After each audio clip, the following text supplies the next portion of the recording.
اتنا اسموتھ نہیں تھا۔ ویسٹرن لیڈرز اور فلسطینین نیگوشیٹرز اسے ایروگینٹ اور اسٹبارن لیڈر کہتے تھے، جبکہ اسرائیل کے اندر لوگ اسے اسرائیل کا پروٹیکٹر مانتے تھے۔ 1999 میں الیکشنز ہارنے کے بعد نتن یاہو نے کچھ سال پولیٹکس سے بریک لیا، لیکن اس کا انفلوئنس کبھی ختم نہیں ہوا۔ وہ کانفرنسز اور سیکیورٹی فورمز میں اسرائیل کے ویو پوائنٹ ورلڈ کے سامنے رکھتا رہا۔ دھیرے دھیرے نتن یاہو ایک ایسا برانڈ بن گیا جو پیس ود اسٹرینتھ پر وشواس رکھتا تھا۔ 2000 کے بعد اسرائیل میں پولیٹیکل ہلچل چل رہی تھی۔ فلسطینین انتفاضہ نے دیش میں درد اور غصہ دونوں بڑھا دیے تھے۔ اس دور میں لوگ پھر سے ایک اسٹرانگ لیڈر کی تلاش میں تھے، کوئی ایسا جو پیس ٹاکس کے ساتھ اسرائیل کی سیکیورٹی کی بھی گارنٹی دے سکے۔ یہ وہی وقت تھا جب بنجامن نتن یاہو واپس اسٹیج پر آئے۔ 2009 میں انہوں نے پھر سے پرائم منسٹر کے روپ میں کرسی سنبھالی اور اس بار وہ پہلے سے زیادہ مضبوط اور کانفیڈنٹ تھے۔ انہوں نے اوزلو اکارڈز جو 1990s میں اسرائیل اور فلسطین کے بیچ پیس ایگریمنٹ تھا پر ایک نیا سٹانس لیا۔ نتن یاہو نے کہا، پیس تبھی پاسبل ہے جب ہمارے دشمن ہمارے حق میں جینے کا ادھیکار مان لیں۔ اس کے لیے پیس ایک ڈاکیومنٹ نہیں، ایک گراؤنڈ ریالٹی تھی جہاں بامز نہ پھٹیں اور بارڈر سیکیور رہیں۔ اس ہارڈ لائن اپروچ نے اس کے کرٹکس کو اور ایگریسو بنایا، لیکن اسرائیل کے عام لوگوں کے دل میں اس کا امیج ایک رکشک جیسا بن گیا۔ نتن یاہو کا سب سے فیمس اور کنٹروورشل سٹینڈ تھا ایران کے نیوکلیئر پروگرام کے خلاف۔ اس نے بار بار دنیا کے سامنے وارن کیا کہ ایران کا نیوکلیئر بام پورے مڈل ایسٹ کے لیے خطرہ ہے۔ 2012 میں اس نے یونائٹڈ نیشنز جنرل اسمبلی میں ایک بام ڈائیگرام لے کر اسپیچ دی تھی، جس میں اس نے لٹرلی ایک ریڈ لائن ڈرا کر کے کہا تھا، یہاں تک ایران پہنچا تو دنیا میں نیوکلیئر کرائسس آ جائے گا۔ یہ اسپیچ وائرل ہو گئی تھی اور نتن یاہو ایک گلوبل فگر بن گیا تھا۔ اس کے کرٹکس اسے فیئر مونگر کہتے تھے، لیکن سپورٹرز اسے ویژنری لیڈر مانتے تھے۔ امریکہ میں بھی اس کا کنیکشن اسٹرانگ تھا، خاص کر ریپبلکن پارٹی کے ساتھ۔ براک اوباما کے دور میں نتن یاہو اور وائٹ ہاؤس کے ریلیشن کافی ٹینس رہے، کیونکہ اوباما ایران نیوکلیئر ڈیل کے فیور میں تھے، جبکہ نتن یاہو اس کے خلاف۔ لیکن اس سب کے باوجود اس کا میسج کلیئر تھا، اسرائیل کبھی اپنی سیفٹی کے لیے دوسروں پر ڈیپینڈ نہیں کرے گا۔ یہ اسٹیٹمنٹ اسرائیل کے ہر سولجر کے دل میں ایک فائر جیسی بیٹھی۔ بنجامن نتن یاہو کا امریکہ کے ساتھ رشتہ ہمیشہ اسرائیل کے فارن پالیسی کا بیک بون رہا ہے، لیکن جب ڈونلڈ ٹرمپ امریکہ کے پریزیڈنٹ بنے 2016 میں، تب دونوں کے بیچ ایک خاص کیمسٹری بنی۔ ٹرمپ اور نتن یاہو دونوں نیشنلسٹ اور اسٹرانگ پرسنالٹی کے لیڈر تھے۔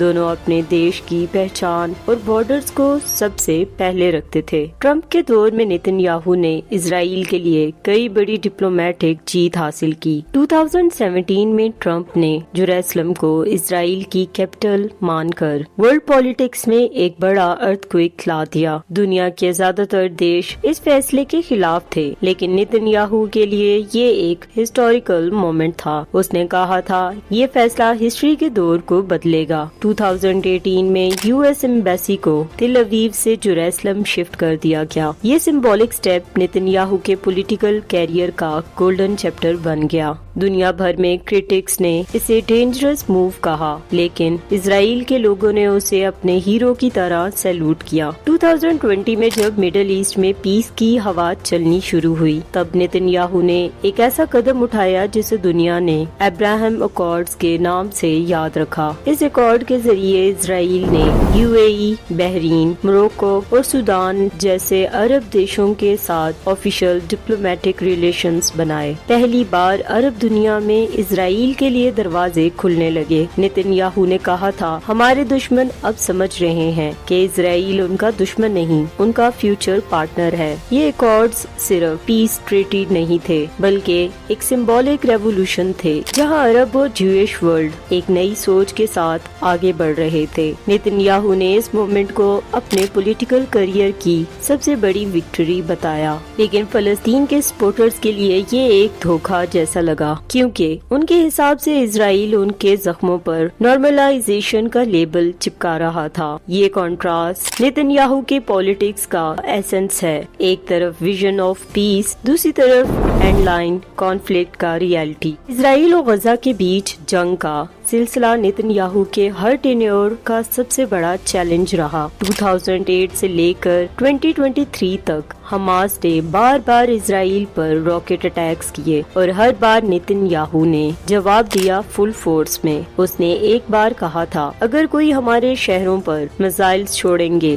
ہم ان کے لانچرز پر بجلی گرا دیں گے۔ یہ اس کی ہارڈ لائن پالیسی کا اصلی رنگ تھا۔ نیتن یاہو کے دور میں operation protective edge, operation pillar of defense اور operation guardian of the walls جیسے ملٹری کیمپینز لانچ ہوئے، جس میں غزہ کے اندر حماس کے بیس ٹارگیٹس بنے، لیکن ہر ملٹری سکسیس کے ساتھ ہیومن کاسٹ بھی بڑھتی گئی۔ غزہ میں سیولینز مر رہے تھے اور دنیا بھر میں پروٹیسٹ ہو رہے تھے۔ نیتن یاہو پر ایکوزیشنز لگتا رہا کہ اس کی اپروچ ڈپلومیسی سے زیادہ ڈسٹرکشن پر بیسڈ ہے۔ پھر بھی اسرائیل کے لوگ اسے آئرن مین آف اسرائیل کہتے رہے، کیونکہ ان کے نزدیک وہی ایک ایسا لیڈر تھا جو حماس کو اوپنلی چیلنج کرتا تھا۔ اس دور میں اسرائیل کے آئرن ڈوم ڈیفنس سسٹم دنیا بھر میں مشہور ہوا، ایک ٹیکنالوجی جو حماس کے میزائلز کو ہوا میں ہی ڈسٹروائے کر دیتی تھی۔ نیتن یاہو نے اسے اسرائیل کا انویزیبل شیلڈ کہا۔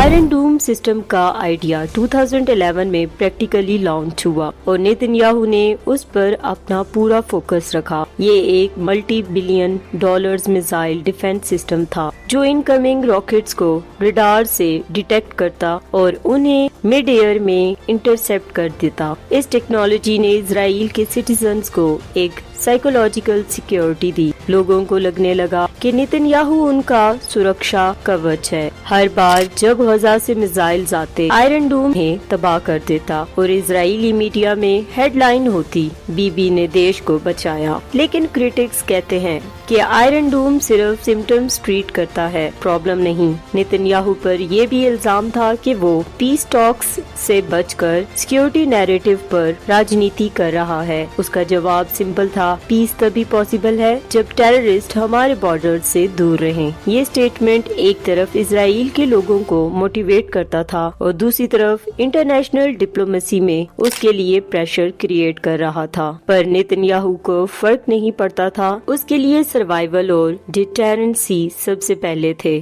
2016 کے بعد نیتن یاہو کا نام اسرائیل کے سب سے بڑے کرپشن سکینڈل میں آیا۔ اس پر 3 الگ الگ کیسز میں الزام لگے، جسے میڈیا نے کیس 1000، کیس 2000 اور کیس 4000 کے نام سے رپورٹ کیا۔ یہ کیسز مینلی برائب، فراڈ اور مس یوز آف پاور سے جڑے ہوئے تھے۔ کہیں بلینئر بزنس مین سے گفٹس لینے کا ایکوزیشن تھا تو کہیں میڈیا کمپنیز کو فیور دینے کا۔ اس سکینڈل نے نیتن یاہو کی امیج پر داغ لگا دیا۔ اپوزیشن نے اسے پاور ہنگری ڈکٹیٹر کہہ کر کریٹیسائز کیا، جبکہ نیتن یاہو کا کہنا تھا یہ سب ایک پولیٹیکل وچ ہنٹ ہے۔ 2020 میں جب اس کا ٹرائل شروع ہوا، پورا اسرائیل ڈیوائیڈ ہو گیا۔ کچھ لوگ سڑکوں پر بی بی مسٹ گو کے پلے کارڈز لے کر آئے، جبکہ اس کے سپورٹرز نے کہا یہ ہمارا ہیرو ہے جو اینیمی سے بھی لڑتا ہے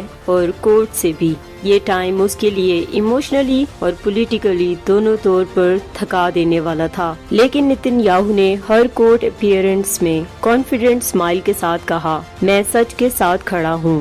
یہ اس کی پرسنل برانڈنگ کا حصہ بن گیا، ایک ایسا لیڈر جو ہر سٹارم کے سامنے سیدھا کھڑا رہتا ہے۔ جب سب کو لگا تھا کہ نیتن یاہو کا ایرا ختم ہو گیا، تب اس نے پھر سے کم بیک کیا۔ 2022 میں اس نے الیکشنز جیت کر ایک بار پھر پرائم منسٹر کی کرسی سنبھالی، لیکن اس بار اس کے ساتھ ایک hard line right wing coalition تھی۔